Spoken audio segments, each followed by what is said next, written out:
मुस्तफ़ा जान रहमत पे लाखों करोड़ों अरबों दुरूदुस्सलाम।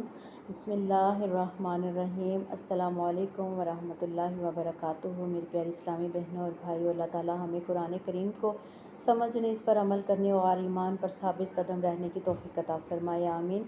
आइए आज हम सूरह आल इमरान की आयत नंबर 55 का तर्जमा सुनते हैं।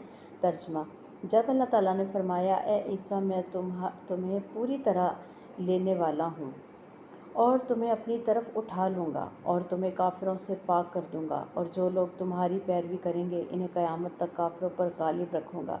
फिर तुम सबको मेरी ही तरफ लौट कर आना है, फिर मैं तुम्हारे दरमियान इन बातों का फ़ैसला करूँगा जिनमें तुम इख्तलाफ करते हो। तफसीर: इस आयत में अल्लाह ताला ईसा अलैहिस्सलाम को तसल्ली दे रहे हैं। अल्लाह ने फरमाया, मैं तुम्हें अपनी हिफाजत में ले लूँगा, तुम्हें दुश्मनों से बचाऊँगा और तुम्हें अपनी तरफ बुलंद मकाम अता फरमाऊँगा। यह आयत हमें बताती है कि अल्लाह अपने नबी और नेक बंदों को कभी तन्हा नहीं छोड़ता।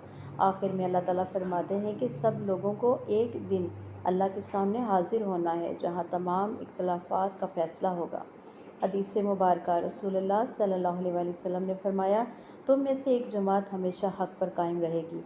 इन्हें छोड़ देने वाले या मुखालफत करने वाले इनका कुछ नुकसान न कर सकेंगे, यहाँ तक कि अल्लाह का हुक्म आ जाए। सही मुस्लिम।